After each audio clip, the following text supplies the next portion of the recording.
Hello! Good morning guys and welcome back to my channel. Medyo matagal-tagal akong hindi nakapag-vlog kasi medyo busy tapos may pinagdadaanan yung family namin. So ngayon lang ulit ako nakapag-vlog. So ang content natin today mag-haul tayo. Yung Japan haul ko for my 10-day trip. So i-separate ko siya into 3 categories. One, yung mga binili ko sa drugstore at saka sa Don Quixote. Pangalawa, yung airport haul ko. And pangatlo, yung mga binili ko along the way during my 10 days. So, pagdating ko sa Japan, isang backpack lang, tsaka isang luggage. Pag-uwi ko, bumili pa ako ng isa pang luggage from Don Quixote. May carry-on pa ako, tsaka yung mga pinag-shopping ko sa airport. At hindi ko alam kung paano ako nakauwi. So, first off, nung pumunta kami sa Osaka, eto yung mga binili ko sa Sundrug. Bumili ako ng Ichiran Ramen, ang pinaka-famous na Ichiran Ramen. Yan. And then, I also got yung Milka na chocolate. Remember, di ba si Chris Aquino, favorite niya yung Milka, tapos favorite country din niya yung Japan. That every time na pumupunta siya doon, yung parang may iniinom siya ng Milka eh. So sabi ko, sige, itry ko kahit na yung candy lang. And then, I also got itong Elixir na primer. Actually, sinabi ko na dun sa sales lady na gusto ko ng ng sunblock. Pero wala naman nakalagay kung ilang SPF. Siguro primer lang talaga siya.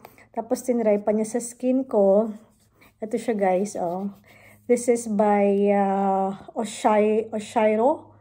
And ang sabi sa akin, parang ka-product din niya yung Shiseido and Anessa. So, I cannot wait to try this one. And then, after that, bumili ako ng pinaka-famous nila na cleanser. It's called Perfect Whip. One is in white clay, and then the other one is collagen. So, excited ako ma-try yan. And, meron akong binili na lip balm yung Mentholatum na brand. Ito siya. Tapos, meron din ako original na brand na na binili, pero hindi ko siya makita. So, pag nakita ko, ipapakita ko sa inyo. And then, nagstay kami sa Asakusa, dun sa Tokyo. And yung pinagstayhan namin, parang 10 to 15 minute walk lang from Don Quixote. And it's open for 24 hours. So, nung pumunta ako, ang dami kong binamili. Actually, hindi naman gaano kadami, pero parang yung mga essentials lang. Let's start off with this shampoo. So, bumili ako ng isang shampoo at saka dalawang conditioner. Ayan. Rose scent siya kasi may nakalagay na rose. Amuyin natin. Very, very mild lang siya. And, yeah, hindi siya gaano kamahal. I think nasa 500 something lang yata ito. And then, bumili din ako ng toothpaste. Nakita ko kasi kung napapanood nyo si J.M. Bandosio, may tinry siya na toothpaste. Hindi ko alam kung ganito ba yon. Pero nasa 100 plus lang siya eh. So, medyo mura kasi guys, yung toothpaste dito sa US nasa $500.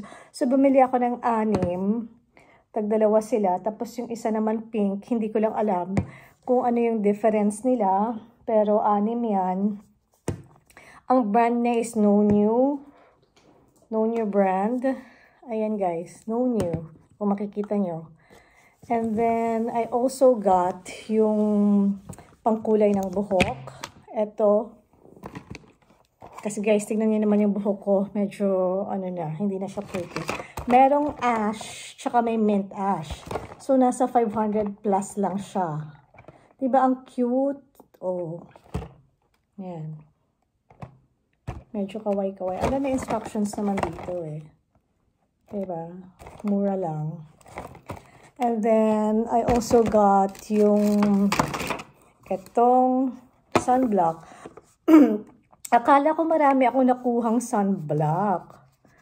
Pero konti lang pala. Actually, ang brand niya is Skin Aqua. Ang hinahanap ko ay, ano ba hinahanap ko? Biore yata. Pero hindi ko siya nakita. Or masyadong marami lang kaya na-overwhelm ako. Skin Aqua ang nakalagay. O yung kulay green siya. Tapos siguro yung isa kulay pink. Yeah, kulay pink siya. And ngayon lang ako makakatry ng ganitong brand. Ang nakalagay, Skin Aqua Tone Up UV Skin Essence SPF 50. Yeah, SPF 50. So, I can't wait to try this brand. And then, syempre, when in Don Quixote, eye drops. And then, guys, alam mo, siguro naka 29,000 yan ako. Siguro mga nasa $200. At pagkakaalam ko, dalawang eye drops yung binili ko. Hindi ko makita yung isa. So, binuksan ko yung receipt at tinranslate ko isa-isa sa English. And unfortunately, guys, meron silang chinarge na hindi ko binili. So, I know Japan is known for their honesty, their principle, their politeness, pero hindi siguro sa lahat ng pagkakataon. Hindi ko lang alam kung baka ginagawa nila talaga sa mga foreigners. Yon kasi 'di ba mga foreigners hindi nakakaintindi, hindi nakakapagsalita, at hindi nakakapagbasa ng Japanese. So, siguro modus nila or whatever. Pero hindi naman nag-iba yung tingin ko sa mga Japanese. Ganun pa rin, maganda pa rin naman talaga. At isa siya sa mga countries na gusto ko talagang balik-balikan. So, aside from eye drops, hindi ko alam kung bakit bumili ako ng dental floss. Okay. After dental floss, may cream din akong binili. They're the brand of Mentholatum. Kasi ni-research ko yung Mentholatum, they're doing products for 100 years na. And then, bumili din ako ng nail cutter. Just because cute lang siya. And it's Hello Kitty. And then marami akong binili na na lip balm. So one is Nivea, one of my favorite brands. And then itong Mentholatum din. Meron siyang different variants. Tapos may blue, may pink. And then another blue one, pamigay. Another pink one, pamigay. Green one, pamigay. And then this one also. Hindi ko makita yung original. Pero siguro nandyan lang yan. Aside from that, bumili pala ako ng Starbucks na matcha. Nasa 400 plus lang siya. So kung 400 plus to, siguro sa dollars, nasa $5. Tapos hindi ko alam kung ilan ang laman nito. Ay, 5 lang. So, balit, ay hindi, 4 lang. So, 4 lang pala ang laman nito. 4 na tagpa $5. So, medyo mahal, pero pwede na. Pwede na yan. And then, ano pa ba guys? Ito pala yung Mentholatum na original. Maganda yung brand na yan. First time na try ko nito sa China. Pero, yeah. Ito. And then, bumili pala ako nito.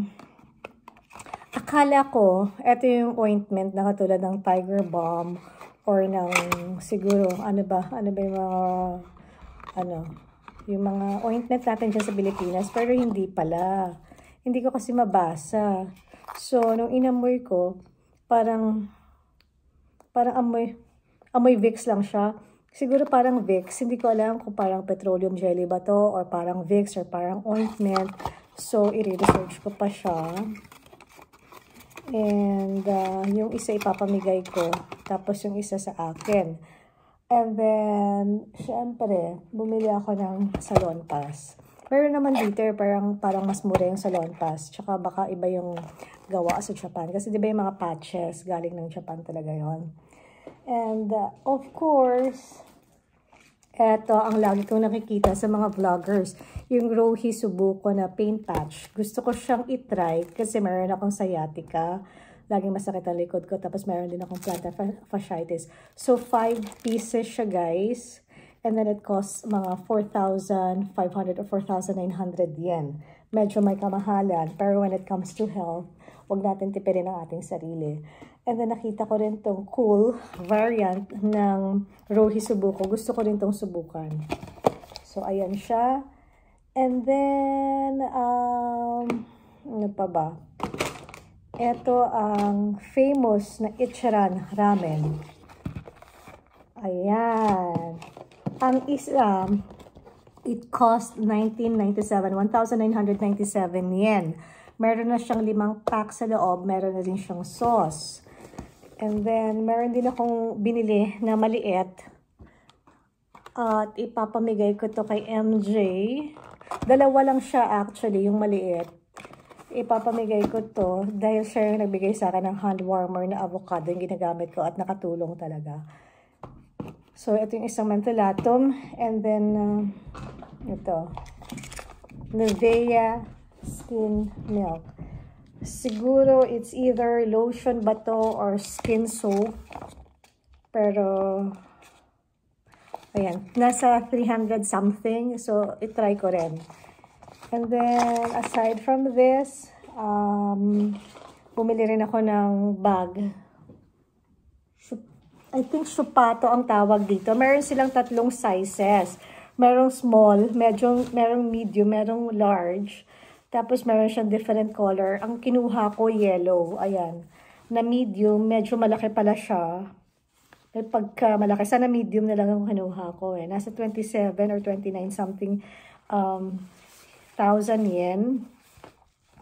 Magagamit ko naman siguro to sa travel. I-roll mo lang siya ng ganyan. Pwede siyang grocery bag. Pwede siyang pang travel na kapag ka mag-excess baggage ka, dito mo na lang ilagay yung mga gamit mo. Yan. And then, ito pala guys yung maleta na binili ko sa Don Quijote. Maganda kasi yung kulay niya. Gusto ko sanang kuhanin yung trunk na kulay white, pero medyo may kamahalan. So, ito na lang. Yung mint green na pakita ko sa inyo.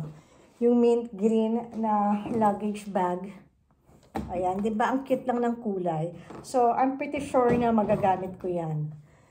And I guess that's pretty much it for my Don Quijote and my drugstore haul.